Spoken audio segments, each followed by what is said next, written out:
Three-Body Problem by, I'm going to say Cixin Lui. I probably should have looked it up. I don't know anything about Chinese pronunciation, so I'm just going to try not to say any of the names in this book, any of the Chinese names. But anyways, I think this is the first Chinese book I've read, which is interesting, and there are some very interesting structural things about this book that I'm not sure might be cultural, but it might just be the unique author, and I'm sort of projecting all of his entire culture onto him and his writing. So I have read this book before. This was a reread. I read this book 6 years ago, around the time it was first published in English. No, a few years after it was published. But a friend of mine said they're going to read it for the first time, so I thought, okay, it's been 6 years. I don't remember it. I'm going to give it a reread. I don't remember particularly liking it, but I don't remember thinking it was bad. It was just a book that I had read. So I read it again. And one of the things that stood out to me the most about this book is sort of its narrative structure. It has many different perspectives, not storylines, many different threads that all seem to sort of wend and weave, and until they get to a point where there's a little reveal, and then after that reveal there's exposition, pages and pages of exposition. Like a character will get to the point and they'll say, okay, I'll finally reveal this to you, and then they'll start talking, like in quotations, in dialogue, in the text, for about a paragraph, and then it will skip to third person narrative exposition, as if it's them narrating, but it's not them, it's the narrator narrating what they are saying to this other character, to us, the reader.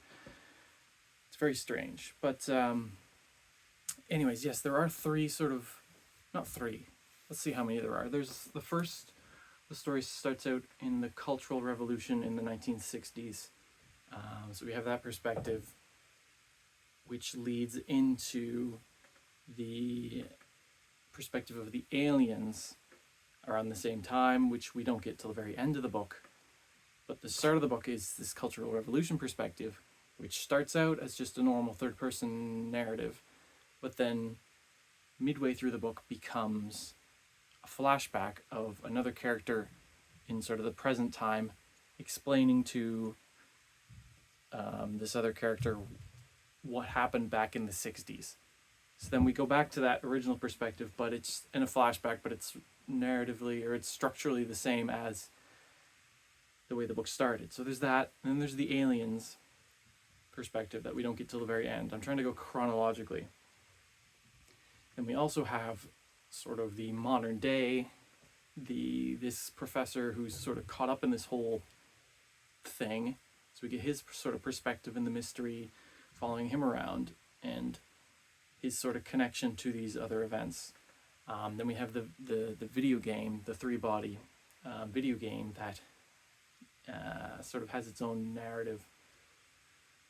And then we have sort of an after-the-fact interrogation, which is literally character A, their text, or their dialogue, character B, their dialogue, character A, their dialogue, character B. Like, it's literally an interrogation, and there's a few chapters like that. And then the final one is, or was that all of them? I think I'm missing one. Anyways, there are multiple sort of perspectives. That is 5. There are 5 that I can think of. But they are all interspersed throughout the book. The book, it sort of takes different approaches to telling the story throughout the novel. And when it does get to a sort of a reveal, then it goes into like a chapter of exposition to explain the backstory, and then the story continues on until we get another reveal and another sort of piece of the puzzle. And once we put that piece of the puzzle in, boom, pages and pages of exposition explaining exactly how this fits into everything, which I quite like. I like exposition. I like understanding everything. Um, but yeah, so I'm gonna try and go through the story, but I'm not gonna go through the story as it's written. I'm gonna try and go through it chronologically. So first we have this young woman in college in the 60s. Cultural Revolution starts off. Her father, a professor, gets taken by Red Guards. Not put on trial, but he's like, if you know anything about the Cultural Revolution, he's sort of shamed for being an academic. And then these 14-year-old girls, these 14-year-old Red Guards in uniform, beat him to death. And this girl, this young woman has to witness her father's death. Then we follow her. Because she is an educated youth, she gets sent to the countryside to do manual labor. Through a series of events, she ends up getting attached to Red Coast Base, which is sort of a radio astronomy post nearby where she was working in the forest. And at first, it's sort of, she's told that this is a top secret military base where we're testing military applications of radio waves to destroy enemy satellites above us. And she's like, okay, so she's really smart. She works there for a while until it's finally revealed, no, this is actually sort of the Chinese version of SETI. We have this device to send out a message to the stars that because the Americans and the Europeans, they've sent off into space messages to advanced civilization saying, hey, we're here, so we want the Chinese perspective, so we're sending off the Chinese communist perspective. And our goal is for the station to sort of listen in and hear if any extraterrestrials are out there. And so that's sort of Red Coast Base. And she's doing experiments, and something happens with Jupiter and the sun where she detects something and doesn't really understand it, but then Jupiter, other people detect it on Jupiter, and long story short, she figures out that the sun can be used to amplify radio waves exponentially. If you fire off a message into the sun, because of the structure of the sun, those waves are going to be amplified and magnified and then shot out of the sun like a giant torch. And they mentioned the Kardashev sort of levels, where the first level, that civilization can harness the power of their entire planet. The second level can harness the entire power of their solar system. The third, the entire planet of the galaxy. And the fourth, the entire what did I just say? The entire energy of the universe. And how using the sun as an amplifying beacon sort of bumps them up to a second level Kardashev, where they're using the entire energy of the sun, of the solar system to project this message. So anyway, she figures this out, sends a message into the sun to test it, if the amplification thing works. She doesn't get a signal back, so she thinks, oh, it didn't actually work. My theory was proven false. But it turns out it did work. This message then gets shot out into space, where it is picked up by an alien civilization. And this alien civilization is on Alpha Centauri, which is 4 light years away from the solar system. It is the closest star to us. It just so happens that the closest star to us also has alien life. So it's kind of, they don't mention any other alien life, but it kind of sets up that the galaxy is full of alien life. And it's just, the second book's called The Dark Forest. And if you know the Dark Forest hypothesis, it's that. It's the answer to the Fermi paradox, where, this is going to be a long video. The Fermi paradox, where it says, if the universe is so big and so vast and it's so old, then how come we don't see remnants or evidence of alien life everywhere? And the Dark Forest hypothesis is the answer that we live in sort of a dark forest. There is life all over the universe, all over the galaxy, but it's very dark and in a forest. Like a dark forest is full of life, but you can't immediately see all the different animals and birds and bugs and whatnot in there. And that's sort of, sure, the universe is full of life, but we can't see it. And that life out there is probably being quiet for a certain reason. But anyways, that's sort of a tangent. Definitely a tangent. The nearest star to us, Alpha Centauri, has life on it. These aliens pick up the message, and it's we don't get this perspective till the very end of the book, but the parallels between the woman in China who's sending the message and the alien who's picking up the message, they're very much like mirror images of each other. They both have sort of seen the worst of humanity, and they see sort of this whole book is very much the grass is greener on the other side. So they see this other civilization as a paradise, something that could help them. And so when this alien receives this message, they respond with, "Do not answer, do not answer, do not answer," saying that if you respond to us again, we will pinpoint exactly where you are. And my civilization is very aggressive and war mongering, and they will conquer you. And so just be from what this alien has learned of Earth, they're like, oh, I love Earth. It's such a bastion of creativity and freedom and culture and arts that I want to protect that. So I'm not going to, telling you, do not respond. Back on Earth, 8 years later, or however long it takes for the message to get there and back, she gets the message again, do not respond. Maybe it wasn't that long. However long it was, maybe it was only months. She gets the message, do not respond, do not respond. And then she's like, there is alien life out there, oh my goodness. I was a victim of the Cultural Revolution. I watched my mother give up my father to be beaten to death. And then I had to work for years as a laborer, and sort of like, she's just super depressed, super given up on humanity. And so she's like, don't respond. Well, I'm totally going to respond. So she sends another message to this alien saying, we're here, come and conquer us. Like, it can't get any worse. It can only get better from an outside advanced civilization. So then the aliens pick up this message and discover, oh, we know exactly where Earth is now. We're going to go conquer it. Because, and this is explained throughout the whole book, but because we only get the alien perspective, the big reveal at the end, but these aliens, they live in a trinary system. It's not a binary, it's trinary. It's a 3-body system where there's 3 suns circling each other in crazed, erratic orbits. And their planets are the planets of this system. Well, there's only one that the aliens live on. Its orbit is all around these 3 suns, and it's crazy. And they can't predict it. They can't solve the 3-body problem mathematically. So sometimes they're in a stable orbit, which they call a stable era, around one sun, where they have night and day and seasons, and they can exist.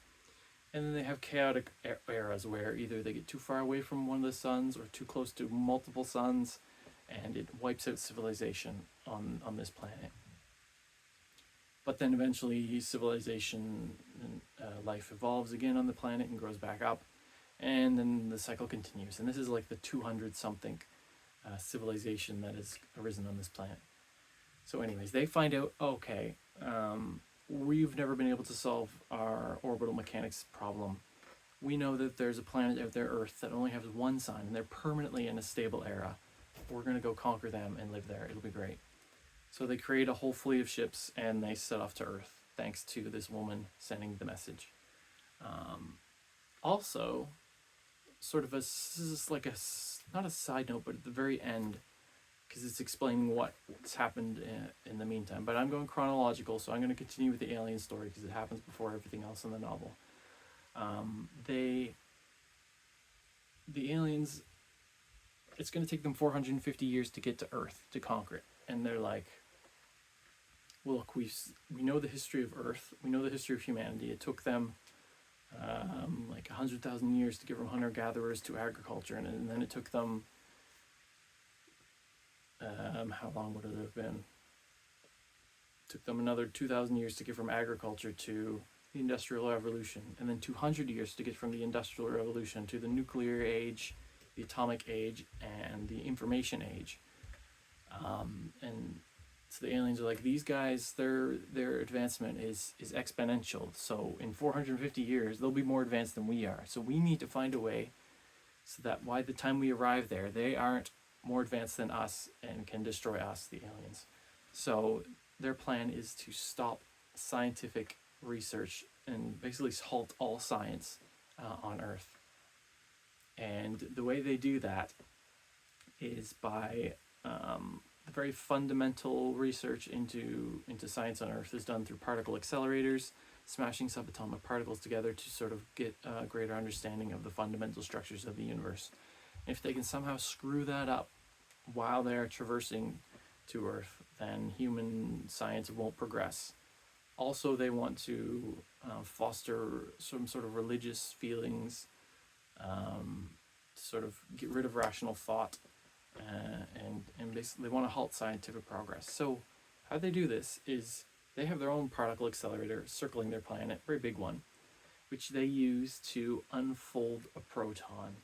Now, when I say unfold a proton, it's explained in this book, and it's actually explained there's a lot of very hard science in this, computer science, physics, and so on, but I think it's explained very well, and that someone like me can understand it.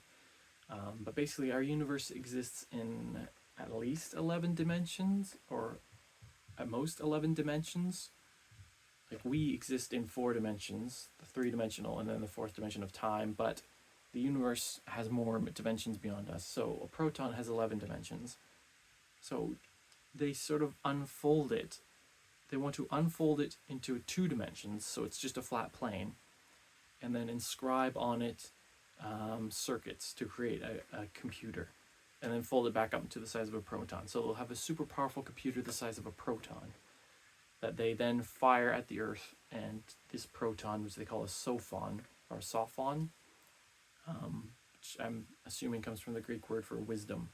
It's like a wisdom particle, which will be a super powerful AI computer that can, since it's a subatomic particle, can interact with particle accelerators and give humans false results, so that humans will realize that there's no underlying, not realize, the humans will mistakenly think that there are no underlying scientific truths or laws to the universe, and that it's all sort of just chaos and made up, and human science won't progress.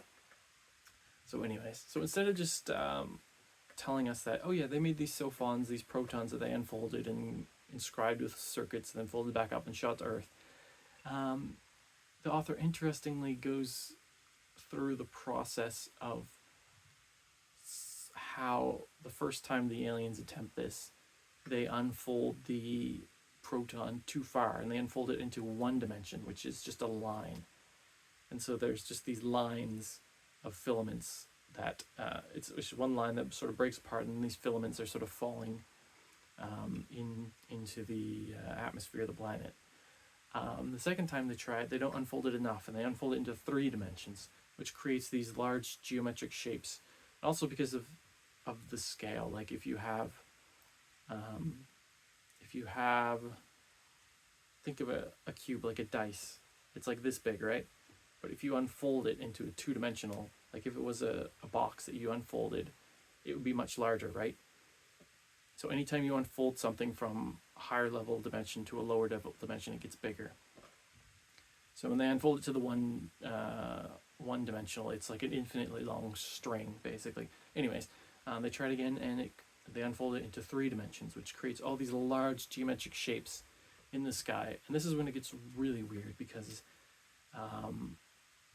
these aliens sort of have a conversation about how this sort of microcosmos inside each subatomic particle, because there are 11 dimensions, there is like a whole microcosmos inside of them, and there could potentially be intelligent life in whole civilizations and whole sort of mini universes inside these microcosmoses, inside each tiny particle, which is just very, very confusing, because then you think like maybe our whole universe is just a subatomic particle, and maybe it's just an infinite loop of, you go inside the smallest particle and you'll find a universe that has itself small particles that are in fact universes.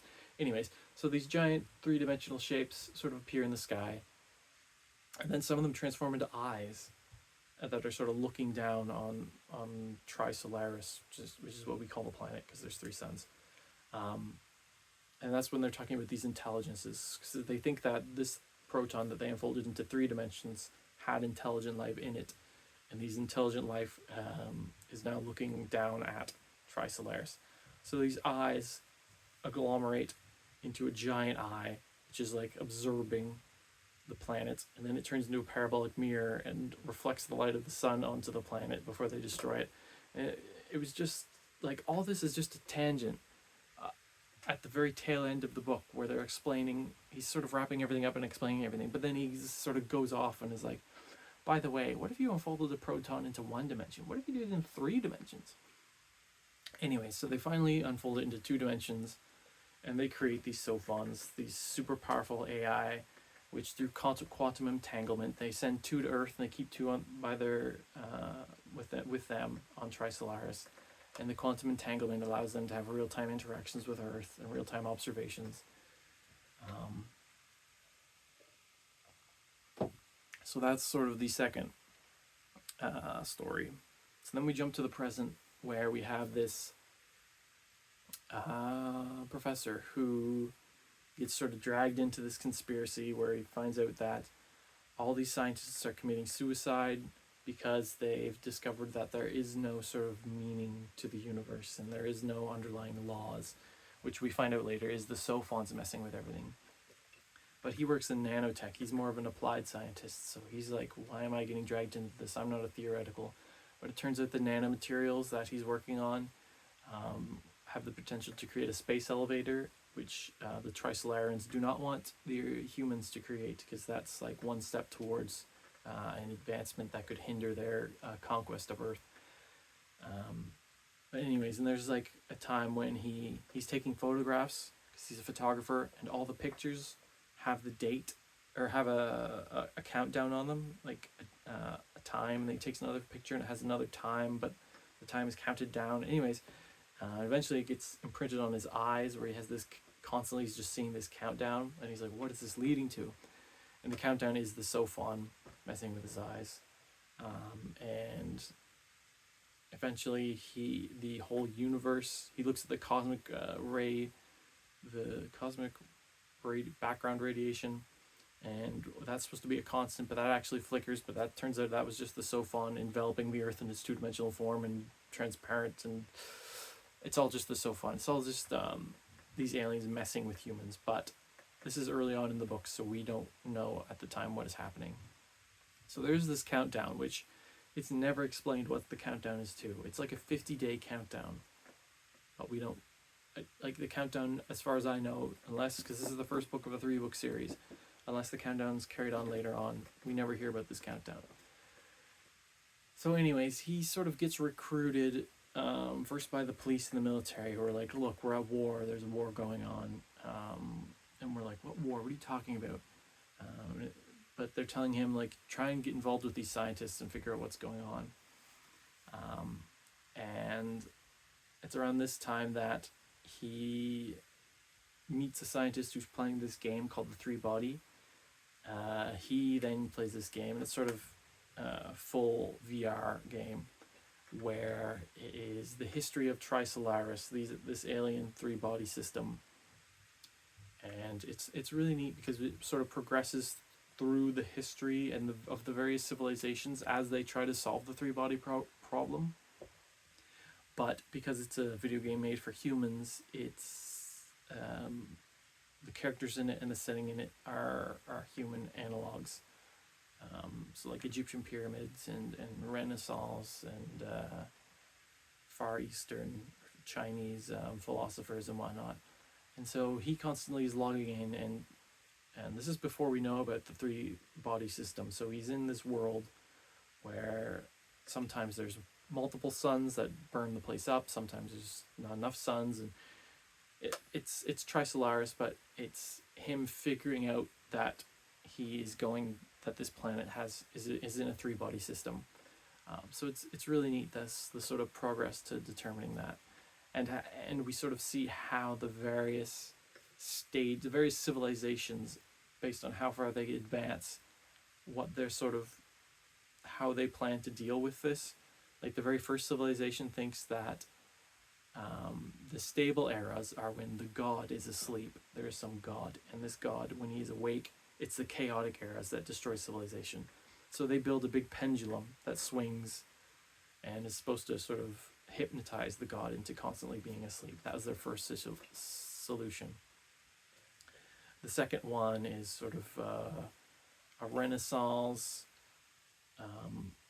contraption that explains the system, but that fails. And then the really interesting one is they create a computer using humans, or at least using people, like not electronics.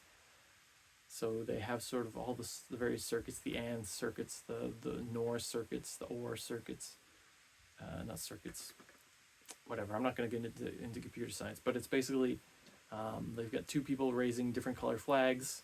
If they're both white, the person raises a white flag. If they're both black, then they raise a black flag. If it's white and black, they raise a black flag.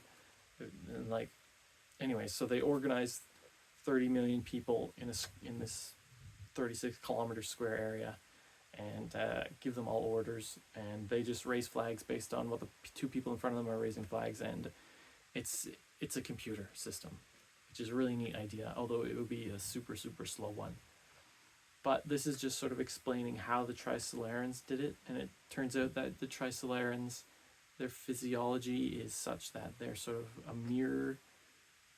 They have like a mirrored surface because which they've evolved because of the suns and the drastic changes in heat. And because they have these mirrored surfaces, they can rapidly, instead of raising flags that takes a lot longer, they can rapidly send signals to each other via light reflections.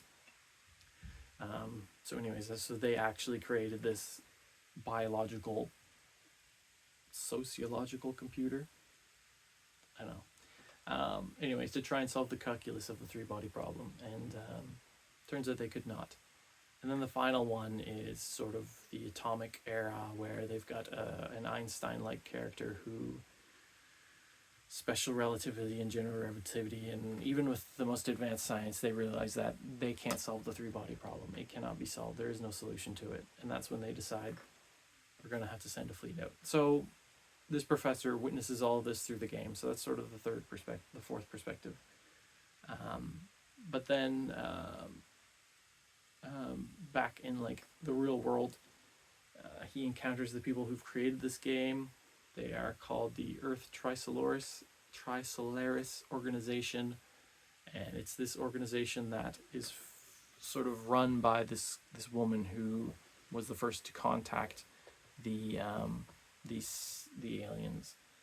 And so I did skip over the part where she meets up with this guy Mike Evans, who's an American heir to a multi-billion-dollar corporate oil corporation, but he's like very jaded, and he's created this thing called pan-species communism, where he believes that saving not just human lives, but saving all lives, including animals. And so he's in the sort of Chinese wilderness planting a forest, trying to help the species of sparrow. But once the trees get to a certain height, the locals all come in and cut down the trees for profit. And he's really dejected, and that's when he meets this woman, and she's like, hey, look, I contacted these alien species, they're on their way. And he's like, whoa, really? So that's when he uses his money to sort of start this Earth Trisolaris organization. And so instead of just having humanity's betrayers, the ETO and the aliens, the ETO itself is sort of broken into many different factions. There are the Adventists, who want to bring about the advent of these aliens coming and the total destruction and extinction of the human race. And that's what Mike Evans, he's a part of. And this faction has been one that has captured, or been sort of gathering, the only one in communication with the aliens. And so they've gathered all the sort of information the aliens have sent them and have stored it and kept it secret from the rest of the ETO, which is a major plot point. And the other side, oh, there's three sides. One of the other sides is called the Redemptionists. They are the ones who created the three body game.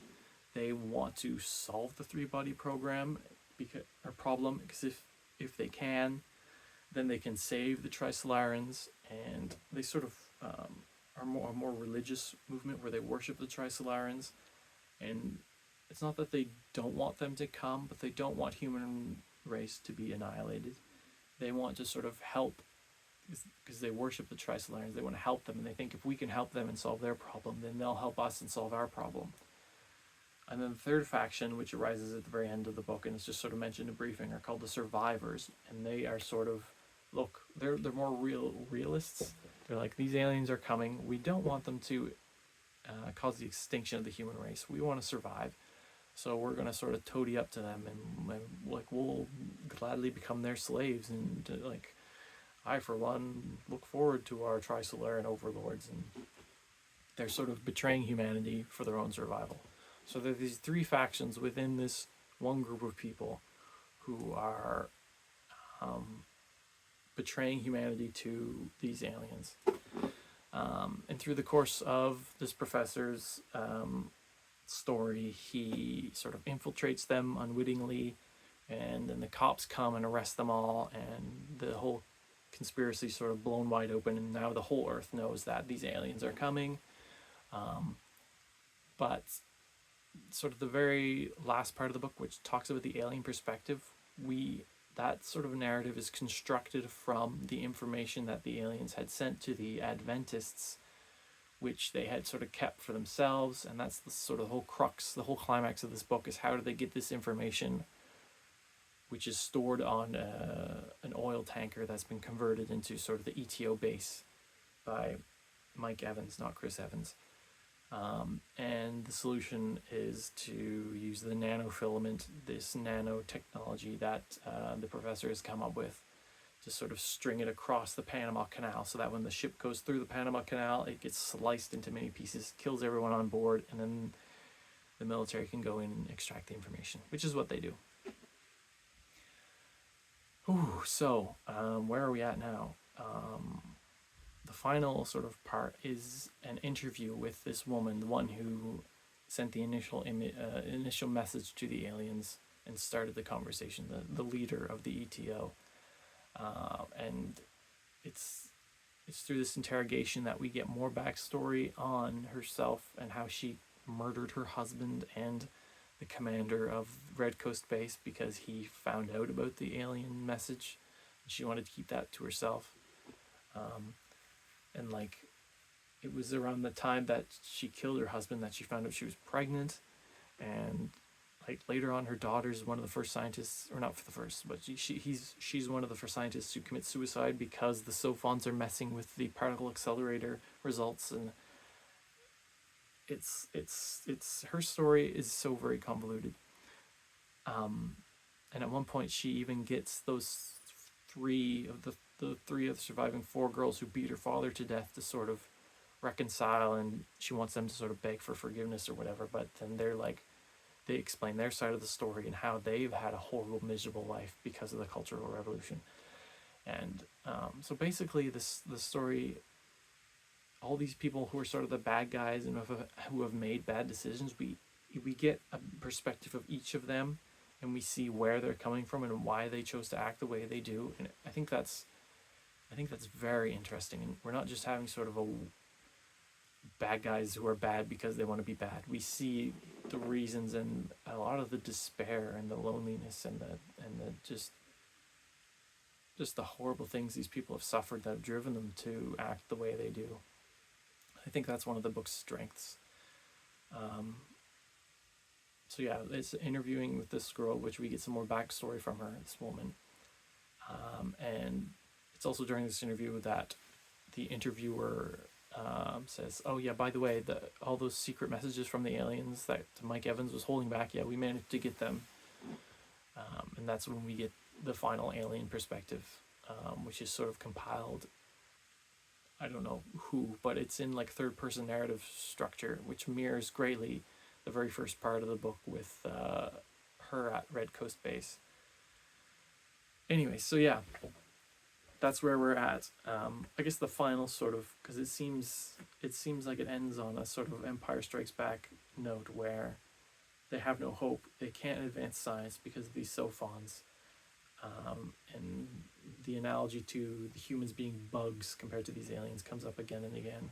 So at the very end, this cop who's like this rough, gruff cop who nobody likes, but he gets results. And he's the one who's came up with this filament plan that actually succeeded in getting the information. Anyways, he takes these two scientists out to a field. He's like, yeah, you think we're just bugs? He takes them out to a field of crops that is overrun by locusts. He's like, you think the difference in technology between us and these locusts is the same as between the Trisolarans and us? And they're like, oh. And then it's like, yeah, humanity's waged war against bugs for the past eternity. And guess what? The bugs are still around. So that's sort of like this strange, hopeful note that even without scientists, humans can still persevere.